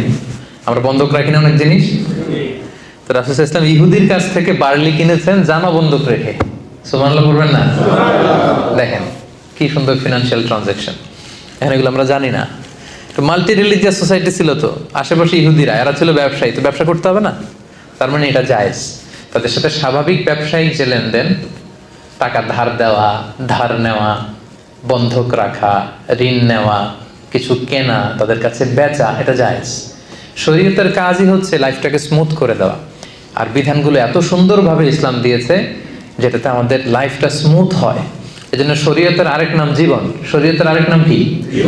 শরীয়ত মানেই জীবন। আর শরিয়াতু হিয়াল হায়াত। আমার লাইফ কিভাবে সুন্দর হবে, স্মুথ হবে। আমরা শুধু গবেষণা করি, কনফারেন্স করি যে লাইফটাকে কিভাবে সুন্দর করা যায়। এই গবেষণা এর চেয়ে অনেক বড় নিয়ম কানুন দিয়ে আল্লাহ তাআলা আমাদের জন্য পাঠিয়েছেন, যেটা 1000 বছর গবেষণা করে ওইটার ধারে কাছেও আল্লাহর পাঠানো যে ওয়াহী, রেভেলেশন, এটার ধারে কাছেও আমরা যেতে পারবো না। লাইফটাকে স্মুথ করার জন্য মূলত আল্লাহ তাআলা এই বিধানগুলো দিয়েছেন, কিন্তু আমরা অনেকে জানি না এগুলো। তাহলে রাসূল সাল্লাল্লাহু আলাইহি ওয়াসাল্লাম ইহুদিদের সাথে ফিনান্সিয়াল ট্রানজাকশন করেছেন। পয়েন্টটা ক্লিয়ার? আচ্ছা, এবার হচ্ছে ভিন্ন ধর্মাবলম্বী অন্য ধর্মের ভাই বোনদের কাছ থেকে কোনো ধরনের সাপোর্ট, কোনো ধরনের let's say social support, political support, এগুলো নেওয়া যাবে কিনা? এবার আসুন যে আমরা সিরাত থেকে দেখি। রাসূল সাল্লাল্লাহু আলাইহি ওয়াসাল্লামের জীবনের একটা ছোট্ট ঘটনা আপনাদের সাথে শেয়ার করি। ওনার চাচা ইন্তেকাল করলেন। চাচার নাম কি? সবাই বলবেন, কি নাম? বাবার মতো ভালোবাসতেন, শেল্টার দিতেন, উনি ইন্তেকাল করলেন। ওনার প্রথম স্ত্রীর নাম কি? খাদিজা রাদিয়াল্লাহু তাআলা আনহা। ফিনান্সিয়ালি সাপোর্ট করতেন, ঘরে তিনি সান্ত্বনা যোগাতেন। উনিও মারা গেলেন। রাসূল সাল্লাল্লাহু আলাইহি ওয়াসাল্লাম এর চেয়ে বেশি আর শকড হননি কখনো। চাচা নাই, ঘরে যে স্ত্রী সান্ত্বনা দিত উনিও নাই। রাসূল সাল্লাল্লাহু আলাইহি ওয়াসাল্লাম খুব একা বোধ করতে লাগলেন। এদিকে মক্কায় থাকার নিয়ম ছিল আমান নিয়ে থাকতে হতো। আমান মানে সিকিউরিটি। বড় বড় নেতা ছিল, গোত্র ছিল, এরা যদি সিকিউরিটি আপনাকে দেয় আপনি থাকতে পারবেন, কাইন্ড অফ ভিসা। এখনকার মালয়েশিয়ার আমার ভিসা না থাকলে আমি থাকতে পারবো না। তো এই ভিসা সিস্টেম, আমান ওনার চাচা দিত আমান, চাচা আমান দেওয়ার কারণে কেউ রাসূল সাল্লাল্লাহু আলাইহি ওয়াসাল্লামের গায়ে টাচও করতে পারত না। এখন চাচা নাই, এবার রাসূল সাল্লাল্লাহু আলাইহি ওয়াসাল্লামকে বাঁচাবে কে? স্ত্রী নাই, সান্ত্বনা যোগাবে কে? রাসূল সাল্লাল্লাহু আলাইহি ওয়াসাল্লাম এবার ভারাক্রান্ত মন নিয়ে তায়েফে চলে গেলেন, কারণ মক্কায় থাকার পরিবেশ নাই, যে কোনো সময় অ্যাটাক হবে। এতদিন অ্যাটাক করে নাই চাচার ভয়ে, এবার চাচা নাই, তায়েফে গেলেন। তায়েফের ঘটনা সবার জানা না আপনাদের? সেখানে প্রত্যাখ্যান করা হলো রাসূল সাল্লাল্লাহু আলাইহি ওয়াসাল্লামের দাওয়াতকে, শুধু প্রত্যাখ্যানই না, রক্তাক্ত করা হলো পাথর মেরে। এবার রাসূল সাল্লাল্লাহু আলাইহি ওয়াসাল্লাম যাবেন কোথায়? নিজ জন্মভূমি মক্কাতে থাকার সুযোগ নেই, পাশের সবচেয়ে কাছের সিটি 70 কিলো দূর তায়েফে গেলেন, ওখানে থাকার সুযোগ নেই। তিনি যাবেন কোথায়? এখান থেকে আবিসিনিয়াতে মুসলিমদেরকে হিজরতে পাঠিয়েছেন, অধিকাংশকে মদিনায় মুসআব ইবনে উমাইরের সাথে পাঠিয়েছেন। মক্কাতে সাপোর্ট করার মতো কেউ নাই রাসূল সাল্লাল্লাহু আলাইহি ওয়াসাল্লামের, যাবেন কোথায় আপনি? তায়েফ থেকে রক্তাক্ত হয়ে যায়েদ রাদিয়াল্লাহু তাআলা আনহুকে নিয়ে তিনি ফিরে আসলেন। মক্কায় ঢুকতেও পারতেছেন না ভয়। তখন তিনি লোক পাঠালেন যে বলো যে এমন কেউ আছে কিনা, আমি তো এমন কোনো বড় অপরাধ করি নাই, আজীবন তোমাদের শুভাকাঙ্ক্ষী ছিলাম, এমন কি কেউ আছে যে কিছুদিনের জন্য আমার জন্মভূমিতে আমাকে থাকতে দিবে? কেউ কি আছে? কেউ রাজি হয় না, কেউ রাজি হয় না রাসূল সাল্লাল্লাহু আলাইহি ওয়াসাল্লামকে আমান দেওয়ার জন্য, মানে যে ভিসা ছাড়া রাসূল সাল্লাল্লাহু আলাইহি ওয়াসাল্লাম ঢুকতে পারতেছে না মক্কায়, কেউ দিচ্ছে না। Nobody, no one except one personality, একজন ব্যক্তি আল্লাহ তাআলা ব্যবস্থা করে দিলেন, তার নাম হচ্ছে মুতঈম ইবনু আদি। তার নাম কি? মুতঈম ইবনু আদি। ওনার মনে আল্লাহ তাআলা দয়ার সঞ্চার করে দিলেন। তিনি বললেন আমি দেব। ওনার ছেলেদেরকে পাঠালেন। ওনার ছেলের নাম জুবাইর ইবনে মুতঈম রাদিয়াল্লাহু তাআলা। ছেলে মুসলমান হয়েছে, কিন্তু মুতঈম ইবনে আদির নসিবে ঈমান জোটে নাই। উনি বললেন আমি শেল্টার দেব। ছেলেদেরকে অস্ত্র দিয়ে পাঠালেন, যাও মুহাম্মদকে স্যালিউট দিয়ে গার্ড অফ অনার দিয়ে নিয়ে আসো। রাসূল সাল্লাল্লাহু আলাইহি ওয়াসাল্লাম আল্লাহর শুকরিয়া আদায় করলেন। মুতঈম ইবনে আদির ছেলেদের সাথে এসে তিনি প্রথমে কাবা তাওয়াফ করলেন। কি করলেন? আশেপাশে আবু জাহেল, উতবা, সাইবা তো জ্বলে পুড়ে ছারকার হয়ে যাচ্ছে যে আমাদের চোখের সামনে মুহাম্মদ আবার এসে তাওয়াফ করতেছে, কিন্তু কিছু করার সুযোগ নাই, কারণ ওই সময় পলিটিক্যাল বা সোশ্যাল সিস্টেমটাই এমন, কেউ যদি আমান দিয়ে ফেলে অন্য কেউ তার গায়ে টাচ করতে পারবে না, করলে যুদ্ধ বেড়ে যাবে, গোত্রীয় যুদ্ধ। কিছু করার নাই। রাসূল সাল্লাল্লাহু আলাইহি ওয়াসাল্লাম কিভাবে শেল্টার দিলেন। রাসূল সাল্লাল্লাহু আলাইহি ওয়াসাল্লাম কিন্তু এই শেল্টারের কথা ভুলে যান নাই। রাসূল সাল্লাল্লাহু আলাইহি ওয়াসাল্লাম কিন্তু এটা ভুলে যাননি। কারো ফেভার, ছোট্ট একটা উপকার যদি তিনি কারো কাছ থেকে পেয়েছেন, রাসূল সাল্লাল্লাহু আলাইহি ওয়াসাল্লাম এটা কখনো ভুলতেন না। আমরা ভুলে যাই অনেক সময়। কেউ হেল্প করেছে, সাপোর্ট করেছে, কাজ শেষ, ঘটনাও শেষ, ভুলে যাই তাকে আমরা অনেক সময়। এই অকৃতজ্ঞতা বোধ আমাদের মধ্যে কাজ করে। রাসূল সাল্লাল্লাহু আলাইহি ওয়াসাল্লাম ভুলে যাননি। তারপরের হিস্ট্রিটা আরো অনেক পরে। এরপরে মদিনাতে তিনি হিজরত করলেন, বদরের যুদ্ধ হলো, এবার মুসলমানদের একটা শক্তিশালী অবস্থান। ওই বদরের যুদ্ধে মুসলমানরা জয়লাভ করলো। মুশরিকদের মধ্য থেকে 70 জন বন্দী হয়ে আসলো। কয়জন? 70 জন। আর সেই তায়েফের ঘটনার সময় মুতঈম ইবনে আদি যে রাসূল সাল্লাল্লাহু আলাইহি ওয়াসাল্লামকে শেল্টার দিয়েছিল, পলিটিক্যাল শেল্টার, যেটা বর্তমান রাষ্ট্রবিজ্ঞানের ভাষায় পলিটিক্যাল অ্যাসাইলাম বলে, সেই মুতঈম ইবনে আদি কিন্তু এর আগেই মারা গিয়েছে। সে ছিল মুশরিক, রাসূলকে হেল্প করেছে, কিন্তু এই মুশরিক অবস্থায় সে মারা গেছে, তার নসিব আর ঈমান জোটে নাই। তো বদরের যুদ্ধে 70 জন বন্দীকে যখন রাসূল সাল্লাল্লাহু আলাইহি ওয়াসাল্লামের সামনে আনা হলো, তাদের প্রত্যেকে রাসূল সাল্লাল্লাহু আলাইহি ওয়াসাল্লাম চিনে না? সবাইকে চিনে। তাদের দিকে তাকিয়ে রাসূল সাল্লাল্লাহু আলাইহি ওয়াসাল্লাম তখন বললেন, সহিহ বুখারীর হাদিস নাম্বার 3139, যে লাউ কানাল মুতঈম ইবনে আদি হাইয়ান সুম্মা কাল্লামানি ফি হাউলাইন নাতনা লাতারাকতুহুম লাহু। রাসূল সাল্লাল্লাহু আলাইহি ওয়াসাল্লাম বললেন, আজকে যদি ওই মুতঈম ইবনে আদি বেঁচে থাকতো আর সে যদি এই 70 জন যুদ্ধবন্দীর ব্যাপারে আমাকে রিকোয়েস্ট করতো, এই আবর্জনাগুলোর ব্যাপারে, আমি মুহূর্তের মধ্যে এগুলো ছেড়ে দিতাম। সুবহানাল্লাহ পড়বেন না? মুতঈম ইবনে আদি নাই দুনিয়াতে, মারা গেছে। মুসলিম হয়ে না মুশরিক হয়ে? মুশরিক হয়ে। কথা বুঝে নাই বোধহয়। মুসলিম না মুশরিক?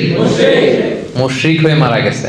তারপরে as a token of respect, as a token of honour, তাকে সম্মান দেখাতে যে রাসূল ইসলাম বলতেছে, আজকে যদি সেই মুতঈম ইবনে আদি বেঁচে থাকতো, তার সম্মানে আজকে এই 70টা আবর্জনা, এই 70টা ময়লা আবর্জনাকে আমি উইদাউট র্যানসাম, কোনো মুক্তিপণ ছাড়াই আমি এদেরকে ছেড়ে দিতাম। কি সম্মান দেখিয়েছেন মুতঈমকে। কেন সম্মান দেখালেন দেখি? আগে হেল্প করছিল, বিপদের দিনে পলিটিক্যাল অ্যাসাইলাম পেয়েছিলেন তিনি মুতঈম ইবনে আদির কাছ থেকে। এটা রাসূল ইসলাম ভুলে যাননি। এই ঘটনাটা রিভিল করার কারণ হচ্ছে এখানে কয়েকটা জিনিস শিখলাম। এক হচ্ছে প্রয়োজনে, ক্রাইসিস মোমেন্টে অন্য ধর্মের লোকদের থেকেও পলিটিক্যাল সাপোর্ট নেওয়া যায়। যেটা রাসূল সাল্লাল্লাহু আলাইহি ওয়াসাল্লাম নিজেই নিয়েছেন তার সিরাতে, ঠিক না? নিজে গ্রহণ করেছেন, পলিটিক্যাল সাপোর্ট নিয়েছেন। এবং আরেকটা ব্যাপার যেটা শিক্ষণীয় সেটা হচ্ছে যে কারো ফেভারকে কখনো ভুলে না যাওয়া। রাসূল সাল্লাল্লাহু আলাইহি ওয়াসাল্লাম তাকে সেখানে সম্মান দেখিয়েছেন, যদিও সে মুশরিক। যদিও কি ছিল? মুশরিক। তার মানে মুশরিক হইলে আপনি ফেলে দিয়েন না, একেবারে কাফের হইলেই ফেলে দিয়েন না। আর যদি বেঁচে থাকে তাহলে তো ফেলে দেওয়ার সুযোগই নাই, কারণ তার একেবারে শেষ নিঃশ্বাস ত্যাগ করার আগ পর্যন্ত কালিমা পড়ে ঈমান আনার সুযোগ আছে না নাই? ওই যে ইহুদি ছেলেটা একেবারে শেষ মুহূর্তে শেষে কালিমা পড়েছিল। সো এরকম প্রয়োজনে আপনি কিন্তু সোশ্যাল সাপোর্ট, পলিটিক্যাল সাপোর্ট, এটা অমুসলিম হলেও প্রথমে তো আপনি মুসলিমদের কাছ থেকে নেওয়ার চেষ্টা করবেন, কিন্তু রাসূলুল্লাহ সাল্লাল্লাহু আলাইহি ওয়াসাল্লামের ওই প্রেক্ষাপটে, ওই সময়ে, ওই সার্কামস্ট্যান্সে ওই সুযোগ কিন্তু ছিল না। ফলে তিনি মুশরিকের কাছ থেকেও ফেভার নিয়েছেন, সাপোর্ট নিয়েছেন। এবং সেই বদরের যুদ্ধের সেই বিজয়ের মুহূর্তে রাসূল সাল্লাল্লাহু আলাইহি ওয়াসাল্লাম ওই সাপোর্টের কথা ভুলে যান নাই। আমরা বেমালুম ভুলে যাই। আমরা কি করি? ভুলে যাই। এজন্য কারো সাপোর্ট যেন আমরা ভুলে না যাই। আচ্ছা, এবার আমরা শুনবো যে নন মুসলিম যারা আছে তাদেরকে, তাদের কোনো ভালো কাজের প্রশংসা করা যাবে কিনা, তাদেরকে রেসপেক্ট দেখানো যাবে কিনা, তাদের কোনো কাজের এপ্রিসিয়েশন করা যাবে কিনা, এটা আমরা এখন জানবো। রাসূলুল্লাহ সাল্লাল্লাহু আলাইহি ওয়াসাল্লাম 7ম হিজরিতে পৃথিবীর বড় বড় সুপার পাওয়ারদের কাছে চিঠি লিখেছিলেন। আমি একটু আগে বলেছিলাম, মনে আছে আপনাদের? আচ্ছা, চিঠির ভাষাটা কি ছিল জানেন? ভাষাটা ছিল সালামুন আলা মান ইত্তাবা আল হুদা, শান্তি তার উপর যে হেদায়েতকে মেনে নিতে চায়। আসলিম তাসলাম, ইসলাম মানো শান্তিতে থাকবা, দুনিয়াতেও থাকবা, আখিরাতেও থাকবা। আর শুরু করতেন তিনি চিঠিটা এইভাবে। ওই চিঠির কপি কিন্তু এখনো আছে। আপনি তুরস্কের জাদুঘরে যদি যান, ওখানে ওইটার কপি এখনো আছে, সংরক্ষণ করা আছে। রাসূল সাল্লাল্লাহু আলাইহি ওয়াসাল্লামের সাহাবীদের দেয়া লেখানো যে চিঠি, সেখানে চিঠির শুরুটা ছিল এরকম: মিন মুহাম্মাদিন রাসূলিল্লাহ ইলা হিরাকলা আযীমির রোম। ধরেন হিরাক্লিয়াসের কাছে যে চিঠি লিখেছেন, রোমের বাদশা, রাসূল সাল্লাল্লাহু আলাইহি ওয়াসাল্লাম শুরু করতে বলেছেন এভাবে সাহাবীকে যে লিখো মিন মুহাম্মদ রাসূলিল্লাহ, মানে এটা কার পক্ষ থেকে? মুহাম্মদ রাসূলুল্লাহ ওনার পক্ষ থেকে। কার প্রতি? ইলা হিরাকলা, মানে হিরাক্লিয়াসের প্রতি। এতটুকু বললেই হইতো। এরপর রাসূল সাল্লাল্লাহু আলাইহি ওয়াসাল্লাম একটা শব্দ ব্যবহার করেছেন, উনি বলেছেন আযীমির রোম, মানে উনি সাধারণ লোক না, উনি হচ্ছেন রোমের আজিম, highness, the royal highness, the majesty. আপনি দেখবেন যে কেউ যদি কিং হয়, হ্যাঁ, কুইন হয় বা প্রেসিডেন্ট হয়, তাকে সম্মান করে এরকম বলতে হয় যে মাননীয়, মাননীয় প্রধানমন্ত্রী, তারপর মাননীয় রাষ্ট্রপতি, এরকম বলে না? রাসূল সাল্লাল্লাহু আলাইহি ওয়াসাল্লাম এই শব্দটা ব্যবহার করেছেন। কিন্তু হিরাক্লিয়াসের ধর্ম কি আমি ভাই? খ্রিস্ট ধর্ম, খ্রিস্টান ধর্মে খ্রিস্টান। তাহলে খ্রিস্টান একজন বাদশার কাছে চিঠি লিখতে যেও তাকে রেসপেক্ট করার কথা আল্লাহ রাসূল সাল্লাল্লাহু আলাইহি ওয়াসাল্লাম ভুলে যায় নাই। আল্লাহু আকবার, আল্লাহু আকবার। কি নবী আমরা পেয়েছি, যেইখানে যতটুকু সেন্সিবিলিটি থাকা দরকার ছিল, সিক্স সেন্সের পুরোটা কাজে লাগিয়ে তিনি দাওয়া কাজ করেছেন, মানুষকে গাইড করেছেন, মানুষকে এডুকেট করেছেন, ইনস্ট্রাক্ট করেছেন। মিন মুহাম্মদ রাসূলিল্লাহ ইলা হিরাকলা আযীমির রোম, মিন মুহাম্মদ রাসূলিল্লাহ ইলা হিরাকল, মুহাম্মদের পক্ষ থেকে হিরাক্লিয়াসের প্রতি, শেষ, খালাস। এরকম হইলে তো হইতো না। আযীমির রোম, রোমের the highness, the royal highness, the majesty, the king of Roman empire, Roman সাম্রাজ্যের কিং, সম্রাট হিরাক্লিয়াসের প্রতি। দেখেন রাসূল সাল্লাল্লাহু আলাইহি ওয়াসাল্লাম কিন্তু এই সম্মান দিতে ভুলে যান না। আমরা এটাতে অনেক মিসিং আছে, আমরা অন্যকে সম্মান দিতে চাই না। নিজে সম্মান পেতে হলে আগে কি করতে হবে? দিতে হবে, সম্মান দিতে হবে। অন্য ধর্মের, এমনকি তাদের বিরুদ্ধে একটা সময় যুদ্ধ হয়েছে, রোমানদের বিরুদ্ধে মুসলমানদের যুদ্ধ হয়েছে, পরবর্তীতে এটা ক্রুসেডের রূপ নিয়েছে। কিন্তু রাসূল সাল্লাল্লাহু আলাইহি ওয়াসাল্লাম যখন চিঠি লিখেছেন তাকে কিন্তু রেসপেক্ট দিতে রাসূল সাল্লাল্লাহু আলাইহি ওয়াসাল্লাম ভুল করেননি। So this is the lesson. এটা হচ্ছে আমাদের জন্য শিক্ষা যে আমরা অমুসলিমদের মধ্যে থেকে যারা সম্মানিত, তাদেরকে সম্মানটা দিতে হবে। আরেকটা ছোট্ট উদাহরণ আমি দেই, যেটা ইবনে সাআদ, একজন বিখ্যাত ঐতিহাসিক, তার তবাকাত ইবনে সাআদের মধ্যে উনি উল্লেখ করেছেন। 3য় হিজরির কথা, উহুদের যুদ্ধ হবে। রাসূলুল্লাহ সাল্লাল্লাহু আলাইহি ওয়াসাল্লাম মদিনায় 3টা গোত্র, ইহুদি গোত্র ছিল। একটা হচ্ছে বনু কাইনুকা, আর একটা বনু নাদির, আর একটা বনু কুরাইজা। আপনারা ইতিহাস পড়লে প্রায় শুনবেন বনু কাইনুকা, বনু নাদির, বনু কুরাইজা, এই 3টা জিউস ট্রাইব ছিল। রাসূল সাল্লাল্লাহু আলাইহি ওয়াসাল্লাম ওদের সাথে চুক্তি করেছিলেন যে মদিনায় কেউ অ্যাটাক করলে, তোমাদেরকে অ্যাটাক করলেও আমরা তোমাদের সাথে শরীক হব, আমাদেরকে অ্যাটাক করলেও তোমরা শরীক হবা, সবাই মিলে মদিনা সেট করবো। ডিসিশনটা সুন্দর না? এরা এগ্রি করেছে, এরা বলেছে ওকে। কিন্তু তৃতীয় হিজরিতে 3000 সৈন্য নিয়ে যখন মক্কার কোরাইশরা মদিনায় অ্যাটাক করতে আসছে, এখন আর ইহুদিরা ঘর থেকে বেরোয় না। কথা কি এটা ছিল? কথা এটা ছিল? কথা কি ছিল? সবাই মিলে মদিনাকে প্রোটেক্ট করব, সেভ করব আমরা। এখন এরা কেউ বেরোয় না। রাসূল সাল্লাল্লাহু আলাইহি ওয়াসাল্লাম পড়ছেন বিভাগে, কি রে চুক্তি করে, এরা চুক্তি ভঙ্গ করে। এখন রাসূল সাল্লাল্লাহু আলাইহি ওয়াসাল্লাম ওনার ব্যাটালিয়নকে সাজালেন, 1000 মুসলিমকে নিয়ে বেরোলেন। কোনো ইহুদি বেরোয় না, সবাই চুক্তি ভঙ্গ করতেছে, একজন ইহুদি ছাড়া। নাম হচ্ছে মুখাইরিক। কি নাম? মুখাইরিক। সে তলোয়ার নিয়ে, ঘোড়া নিয়ে বেরোইতেছে, আর প্রত্যেক গোত্রপতির কাছে যাই বলে, এই ইহুদিরা তোমরা না মুহাম্মদের সাথে চুক্তি করছো, সবাই মিলে বাঁচাবা। এরা কেউ এই অজুহাত দেয়, কেউ ওইটা দেয়, কেউ কয় এই সমস্যা ওই সমস্যা। তো সে বলে তোমাদের যার যত সমস্যা থাক, আমি মুখাইরিক, আমার ওয়াদা আমি রাখবো। ঘোড়সাওয়ার হয়ে বেরিয়ে গেলেন। আর ছেলে মেয়েদেরকে বললেন, আমি যদি মারা যাই এই যুদ্ধে, আমার সম্পদ তোরা পাবি না, মুহাম্মদ পাবে, সে যা মনে চায় তাই করবে। সুবহানাল্লাহ। সে উহুদের যুদ্ধে গেল, বীর বেশে সে লড়াই করতে করতে করতে করতে সে সেখানে নিহত হলো। রাসূলুল্লাহ সাল্লাল্লাহু আলাইহি ওয়াসাল্লামের কাছে সংবাদ পৌঁছানো হলো যে, রাসূলুল্লাহ, কোনো ইহুদিরা ঘর থেকে বের হয় নাই মদিনাকে প্রোটেক্ট করার জন্য, এক্সেপ্ট মুখাইরিক। এই যে তার লাশ, সে নিহত হয়েছে। রাসূলুল্লাহ সাল্লাল্লাহু আলাইহি ওয়াসাল্লাম তার লাশের সামনে যে সম্মান দেখালেন, তিনি বললেন, মুখাইরিক খায়রু ইয়াহুদ। Mukhairiq is the best among the Jews. পৃথিবীতে যত ইহুদি হতে পারে, ইহুদি আছে, সকল ইহুদিদের মধ্যে শ্রেষ্ঠ ইহুদি হচ্ছে মুখাইরিক। সুবহানাল্লাহ ওয়া বিহামদিহি। দ্য বেস্ট অ্যামং জিউস, সবচেয়ে শ্রেষ্ঠ ইহুদি মুখাইরিক। দেখেন, আল্লাহ রাসূল সাল্লাল্লাহু আলাইহি ওয়াসাল্লাম সে ইহুদি না খ্রিস্টান না মুশরিক, আল্লাহরে মানে কি মানে না এটা না, এগুলো ভুলে গেছেন। রাসূল সাল্লাল্লাহু আলাইহি ওয়াসাল্লাম as a token of appreciation তাকে সেলিউট জানালেন, তাকে সম্মান দেখালেন। সে যে তার ওয়াদা রেখেছে, রাসূল সাল্লাল্লাহু আলাইহি ওয়াসাল্লাম তাকে অ্যাপ্রিশিয়েট করলেন, বললেন দ্য বেস্ট অ্যামং জিউস। এর চেয়ে ভালো ইহুদি আর হতে পারে না। এখন মুখাইরিকের সাথে আল্লাহ তাআলা কি আচরণ করবে আমরা জানি না। যুদ্ধের ময়দানে এমনও তো হতে পারে তা সে ঈমান এনেছিল, হতে পারে না, আমরা জানি। তার সাথে তার রবের কি ঘটছিল, শেষ মুহূর্তটা কিভাবে কাটছিল, তো আমরা কেউ জানি না। তার ফয়সালা আল্লাহ করবে, কিন্তু সে তার কথা রেখেছিল। এজন্য আল্লাহর হাবিব সাল্লাল্লাহু আলাইহি ওয়াসাল্লাম তাকে এই সম্মানটা দিতে ভুলে যান নাই। তাকে তিনি রেসপেক্ট করেছেন, অ্যাপ্রিশিয়েট করেছেন, এবং সব সাহাবীদের সামনে বলেছেন যে সে হচ্ছে শ্রেষ্ঠ ইহুদি। সে কি? শ্রেষ্ঠ ইহুদি। তো দেখেন, ইসলাম কিন্তু আমাদেরকে মানে ন্যারো মাইন্ডেড হতে বলে না। অন্য ধর্মের ভালো কাজ করলে যে আমরা অ্যাপ্রিশিয়েট করবো না, এমনটা না। যেই ধর্মের হোক, যেই বিশ্বাসের হোক, ভালো কাজ করলেই এটা অ্যাপ্রিশিয়েট করতে হবে। তাহলে অন্য ধর্মাবলম্বী যারা, এদেরকে রেসপেক্ট দেখানোতে, প্রশংসা করাতে কোনো সমস্যা নেই। এটা আমরা ক্লিয়ার হয়েছি সবাই? আচ্ছা, তাহলে এটা আমাদেরকে খেয়াল রাখতে হবে যে অন্য ধর্মের হলেই যে তারা খারাপ এবং সবাইকে এক পাল্লায় মাপা, এটা আমাদের একটা বড় সমস্যা। সবাইকে কিন্তু এক পাল্লায় মাপা যাবে না। সিম্পল একটা উদাহরণ দিয়ে যদি আমি আপনাকে বলি, আবু তালিব কি মুসলিম ছিল না মুশরিক? এটা উত্তর দিতে হবে সবাই, নাহলে বোঝা যাবে না। আবু তালিব রাসূল সাল্লাল্লাহু আলাইহি ওয়াসাল্লামের চাচা, মুসলিম না মুশরিক? মুশরিক। আবু জাহাল মুসলিম না মুশরিক? আচ্ছা, আবু তালেব কি অবস্থায় মারা গিয়েছে, মুসলিম না মুশরিক অবস্থায়? আবু জাহেল কি অবস্থায় মারা গিয়েছে? তাহলে আবু তালেব, আবু জাহেল দুইজনই মুশরিক, দুইজনই শিরকের উপর ইন্তেকাল করেছে, কিন্তু দুইজন কি এক? কথা বলেন, দুইজন কি এক? এক পাল্লায় মাপা যাবে? যাবে না তো। আবু তালেব রাসূল সাল্লাল্লাহু আলাইহি ওয়াসাল্লামের চাচা, আজীবন শুধু লা ইলাহাটাই পড়ে নাই, আর সব করেছে, শুধু লা ইলাহাটাই পড়তে পারে নাই।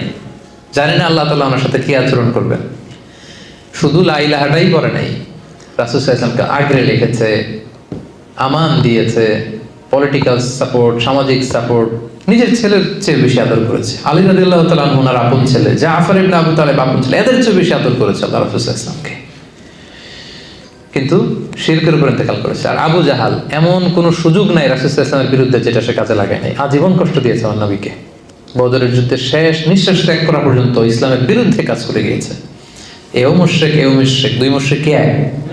কথা বলেন। তাহলে সবাইকে এক পাল্লায় মাপা যাবে না, বুঝতে পেরেছেন? যদিও ভিন্ন ধর্মের হয়, অন্য ধর্মের হয়, তারা সবাই এক নয়। সিম্পলি আমরা এদেরকে তিনটা ক্যাটাগরি করতে পারি, তিনটা ক্যাটাগরি।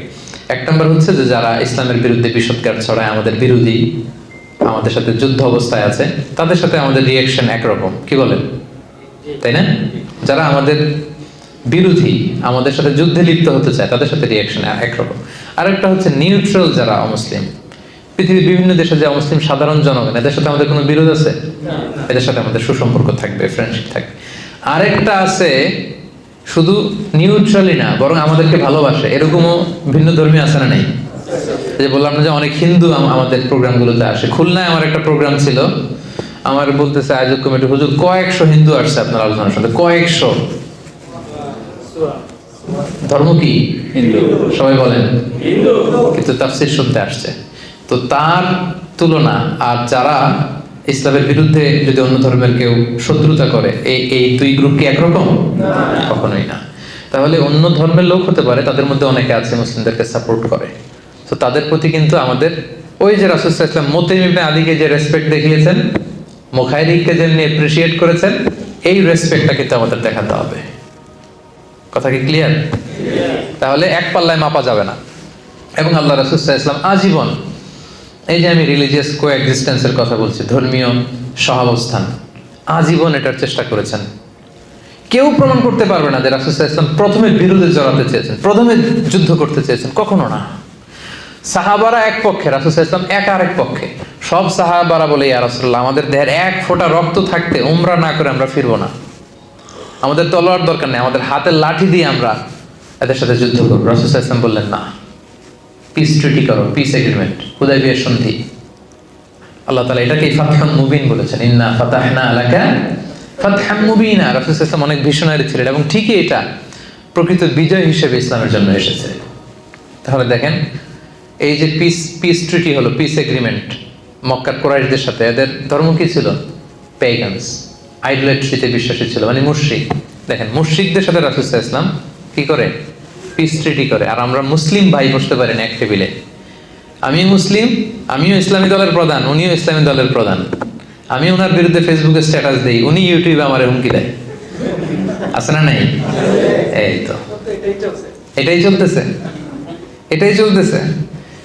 আপনি ইসলাম কায়েম করতে চান, আপনি ইসলাম কায়েম করতে চান, আপনিও চান, আমিও চাই, কিন্তু এক টেবিলে বসতে পারি না, একসাথে একটা মানে একসাথে চা খাবো, গল্প করবো, এটা হয় না। আর রাসূল সাল্লাল্লাহু আলাইহি ওয়াসাল্লাম মুশরিকদের সাথে পিস এগ্রিমেন্ট করেছেন,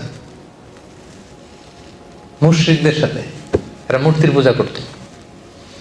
মদিনায় এসে দেখলেন ইহুদিরা ডমিনেটেড এখানে, ওনাদের সাথে বিরুদ্ধে জড়ালেন না। রাসূল সাল্লাল্লাহু আলাইহি ওয়াসাল্লাম মদিনায় এসে আরেক সবাইকে ইন্টারফেথ ডায়ালগের কথা বললেন, আন্তঃধর্মীয় সংলাপ বললেন। কুল ইয়া আহলাল কিতাবি তাআলাউ ইলা কালিমাতিন সাওয়াইন বাইনানা ওয়া বাইনাকুম আল্লা না'বুদা ইল্লাল্লাহ ওয়া লা নুশরিকা বিহি শাইআ। ইহুদিদেরকে বলল যে, ইহুদিরা, আমাদের মধ্যে যে আনকমন ব্যাপারগুলো, এগুলো বাদ দাও, কমন যেটা আছে, আমাদের কমন গ্রাউন্ড, আসলে এটা নিয়ে একটু একসাথে বসি। তোমাদের নবী মুসা, উনি তো এক আল্লাহর কথা বলতো। খ্রিস্টানদেরকে বলেছেন জেসাস খ্রাইস্ট, যিশু খ্রিস্ট এক আল্লাহর কথা বলতো, আমি তো ওই এক আল্লাহর কথাই বলি। আসলে এই এক আল্লাহর প্রসঙ্গটাকে সামনে রেখে একসাথে একটু বসি। তাআলাউ ইলা কালিমাতিন সাওয়াইন বাইনানা ওয়া বাইনাকুম। শুধু এখানেই না, এই যে এসেন্স অফ রিলিজিয়ন, রাসূল সাল্লাল্লাহু আলাইহি ওয়াসাল্লাম বোঝাতে চাইলেন যে যেই বিষয়টাতে আমরা সবাই এক, তোমরাও এক, same to Musa, same to Jesus, same to me, তাওহীদ, আসলে এটাতে আমরা একত্রিত হই। তার মানে কি বোঝা গেল? রাসূল সাল্লাল্লাহু আলাইহি ওয়াসাল্লাম কি বিরোধ করতে চেয়েছেন না মিলেমিশে থাকতে চেয়েছেন? মিলেমিশে। এরপরে এখানে তিনি অ্যালায়েন্স করলেন ইহুদিদের সাথে, কোয়ালিশন করলেন, যেটাকে মদিনা চার্টার বলে। মদিনা সনদ নাম শুনছেন না আপনারা? মদিনা সনদ কি মুসলমানদের মধ্যে হয়েছিল নাকি? হ্যাঁ, কারা ছিল এখানে? মুসলিমরা ছিল, মুশরিকরা ছিল, ইহুদিরা ছিল এখানে। এবং এত সুন্দর, গোটা বিশ্বকে, মানে দ্বিতীয় নজির নাই এই চার্টার থেকে, গোটা বিশ্বের এই হিউম্যান চার্টার, এই ডিক্লারেশন, ওই ডিক্লারেশন, নিয়ম কানুন, সব এগুলো রাসূল সাল্লাল্লাহু আলাইহি ওয়াসাল্লামের এখান থেকে কপি করা। এমন ভাবে তিনি ধারা সাজিয়েছেন যে সবাই মিলে মদিনাকে প্রোটেক্ট করব। মালয়েশিয়ার যে নিয়ম, সাতু মালয়েশিয়া, মালয়েশিয়ার স্লোগানটার নাম কি? সাতু মালয়েশিয়া। মানে তুমি চাইনিজ হও, তুমি তামিল হও, তুমি মুসলিম হও, ইটস আপ টু ইউ, কিন্তু আমরা সবাই মালয়েরা মিলে এক জাতি। কত চমৎকার! মানে একটা nice role model of religious coexistence Malaysia, আলহামদুলিল্লাহ, very nice role model of religious coexistence. সবাই মিলে সাথে মালয়েশিয়া, এক মালয়েশিয়া, এটাই করেছিলেন রাসূল সাল্লাল্লাহু আলাইহি ওয়াসাল্লাম। সবাই মিলে আমরা মদিনাকে রক্ষা করব, কেউ কারো বিরুদ্ধে যুদ্ধে জড়াবো না, স্ব ধর্ম স্বাধীনভাবে পালন করব। কিন্তু দুঃখজনক হলেও সত্যি, রাসূল সাল্লাল্লাহু আলাইহি ওয়াসাল্লামের পক্ষ থেকে কোনো ধরনের ঘাটতি ছিল না। অন্যান্য যারা ছিল, ইহুদিদের মধ্যে থেকে গোত্রগুলো একের পর এক তারা ট্রেচারি করার কারণে, রুলসগুলো ভঙ্গ করার কারণে এই মদিনা সনদ ভঙ্গ হয়েছে। কিন্তু রাসূল সাল্লাল্লাহু আলাইহি ওয়াসাল্লামের পক্ষ থেকে এই শান্তি নষ্ট করার কোনো কিছু তিনি কখনো করেন নাই। সবসময় চেয়েছেন এই যে রিলিজিয়াস কোএক্সিস্টেন্স বা একসাথে মিলেমিশে থাকা, ধর্মীয় সহাবস্থান, এটা কিন্তু রাসূল সাল্লাল্লাহু আলাইহি ওয়াসাল্লাম শিখিয়েছেন। সর্বশেষ কথা, শেষ কথা বলি, শেষ পয়েন্টটা আমাদের ছিল, সেটা হচ্ছে মুসলিম ল্যান্ডে অমুসলিম সংখ্যালঘুদের অধিকার। আরবিটা বলবো না, শুধু বাংলা হাদিস দুটা বলি। দেশ মুসলিম, এখানে যদি সংখ্যালঘু অন্য ধর্মের হিন্দু থাকে